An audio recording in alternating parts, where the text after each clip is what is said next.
20 years ago, in 1994, we saw what is now regarded as the UK Year of the Roller Coaster. This is when the roller coaster boom that was sweeping across the United States of America finally hit the UK. 3 groundbreaking and some record-breaking roller coasters were built at Alton Towers, Blackpool Pleasure Beach and Drayton Manor, some of the most iconic theme parks we have here in the UK. Now, 3 massive roller coasters were built in this year in 1994, which has why 1994 was billed as the year of the roller coaster here in the UK.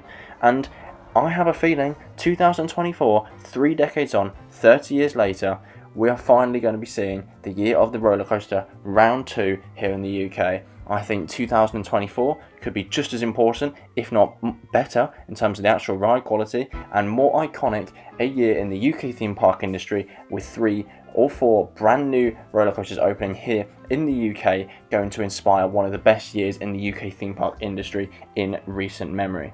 Now, if you enjoyed today's video, please do give it a like and subscribe to the channel. It really does help me out. Subscribe for videos on more UK theme parks and roller coasters in the future, and welcome to Coasternaut. Now, what rides am I talking about that caused the UK Year of the Theme Park in 1994? Obviously, one of the most iconic roller coasters in the world is Nemesis at Alton Towers. This is one of the first B&M inverted coasters anywhere in the world, and one of the most intense and unique inverted coasters ever to grace the planet. It has such a unique appearance. You know, it's dug into the sunken grounds of Alton Towers. You know, it has one of the most intense layouts anywhere in the world, dipping inside of tunnels and trenches. It's such a fantastic coaster. You know, there's not many coasters out there that provide such a unique and intense experience. You know, we think of that downwards helix after the first inversion, you know, going through that zero-G roll over the station into the overbank turn and into the loop. You know, it makes for some wonderful viewing. It's one of the most iconic coasters anywhere in the world. You know, it looks fantastic in the park. And, you know, I can't wait to see it reopen in 2024, which we'll get onto in the future. You know, its colour scheme is just one of the best things in the world. That iconic old-fashioned colour scheme. I can't wait for the new colour scheme. I think that's going to be such a breath of fresh air. And, you know, this is one of the best coasters in the world, in my opinion. But also in 1994, we had Shockwave at Drayton Manor. You know, this isn't probably as iconic in terms of a global scale, but here on the UK scale, you know, this was an Intamin stand-up coaster. Today, in 2023, it is the only remaining Intamin stand-up coaster in the world. This is such a unique coaster for the UK and Europe as a whole. You know, we don't have many stand-up coasters over here. I think there's only 1 of 2 stand-up coasters remaining in Europe. And, you know, it's an absolutely fantastic coaster. You know, having a coaster like this at a smaller park, this really put Drayton Manor on the map, and you know, really actually made Drayton Manor an iconic destination for enthusiasts to go to. You know, people knew about the Pleasure Beach, knew about Alton Towers. Drayton Manor was a smaller park, and this is the first coaster which really put themselves on the map. And even if it doesn't hold up as one of the biggest coasters today, in terms of, you know, statistically and everything, you know, this is, you know, Drayton Manor would not be where they are today. Drayton Manor today is regarded as one of the best family theme parks here in the UK, and without the addition of Shockwave putting them on the map, you know, Drayton Manor have gone down a very different direction. They've had a bit of a tumultuous history, but, you know, even though they've not gone down the thrill route as it looks as if they might have been doing, in 1994 when they added rides like Shockwave, and then obviously adding G-Force a few years later, the Mara X-Car coaster, you know, even though they've gone down a very different route and they're now more of a family theme park, they would not be where they are today without the success of a ride like Shockwave. They wouldn't have been able to add all of these fantastic family additions, expansion of the zoo, and, you know, increase the levels of theming, making them one of the best family theme parks here in the UK. You know, Shockwave really did that for Drayton Manor. You know, it made such a big impact on the park, and again, having an Intamin stand-up coaster here in the UK, very unique in terms of all of Europe. There was not many coasters like this here in Europe, and that, you know, I think that's another fantastic coaster that opened in 1994. And finally, we have the big one, which obviously opened at Blackpool Pleasure Beach. Now, this is a bit different. You know, people might not like this in the same way that they like Nemesis. You know, it's not overly intense, it doesn't have lots of airtime, but this was different in the fact that this was a world record-breaking coaster. This wasn't something like a world's first, which, you know, can be marketed or not exploited, but, you know, the way that marketing builds a world's first is, you know, oh, this is a world's first. Doesn't necessarily mean it's the best or, you know, record-breaking. This was a truly record-breaking coaster. When this opened, this was the world's tallest, fastest and steepest roller coaster built by Aerodynamics, one of the most iconic coaster manufacturers. throughout the theme park industry's history.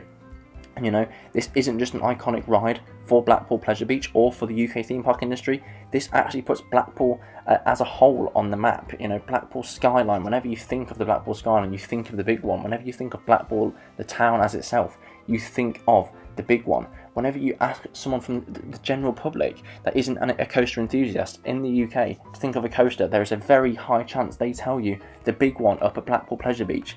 This is such a massive coaster, so unique here in the UK, still 30 years on until Project Exodus opens, is the tallest roller coaster here in the UK.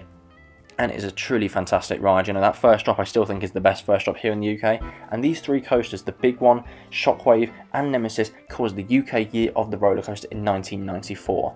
Now we look at 2024, 30 years on, 3 decades later, and I believe we are actually now set to have the year of the UK roller coaster round 2. I think this could be just as big a year, just as iconic in the future, and it includes a lot of these parks going forward. So if we start at Alton Towers, 30 years on for its 30th anniversary, we are getting a full retrack, a full retheme of Nemesis. We've been seeing throughout 2023 season the retrack take place. It closed at the end of the 2022 season, that fantastic event on Firework Night, building on the story of the Phalanx closing down the ride, and we've been seeing it retrack throughout this season with a fantastic new colour scheme, bringing some new life to the Forbidden Valley area at Alton Towers, and Alton are choosing to preserve one of the most iconic roller coasters here in the UK and in the world, and I think this is fantastic. One of the best to this day still, such an intense B&M invert, one of the, like I say, most iconic coasters in the world, and Alton Towers would not be where it is today. And it's so fantastic that the park recognise that the fans love this ride, and rather than ripping it out when it comes to the end of its life cycle, they've chosen to go down the retrack route and get a whole new coaster from B&M, to preserve this ride for another 30 years for enthusiasts to enjoy. It's fantastic, and I cannot wait for this to open up. The new colour scheme looks fantastic. It's one of the most unique colour schemes in the world. We've never really seen a paint scheme like that on a coaster, with the black track and the red veins going down. That's so cool, so iconic, and I cannot wait for Nemesis to reopen. If we go to Drayton Manor, talking of Shockwave, they've recently announced in the past week, Shockwave unfortunately will be losing its stand-up trains. But even though that made it a very iconic coaster, we don't have many stand-up coasters here in the world. This is the last remaining Intamin stand-up coaster, at least it will be. It's actually going to be becoming a sit-down coaster. It's going to be getting new trains, sit-down trains. We don't know quite a lot about these trains, if they'll be from Intamin, B&M, or another design. And they've also hinted at the fact it might be getting potentially a change in track design, although I think that's a bit stretching it a bit. I can't really see the layout of the track changing, although they have hinted at that. But what they also have confirmed is a name change. The iconic Shockwave name will be changing, and a retheme to go in with the new Cove area, Adventure Cove at Drayton Manor, make it fit into the area better. So this iconic 1994 coaster, as well as Nemesis, is going to be getting a retheme. New trains make it up to modern day, and although those stand-up trains were iconic, it was also a complaint. Some people said they were painful, they weren't the most comfortable. Making this into a stand-up conversion will likely make this ride more comfortable and more popular for years to come.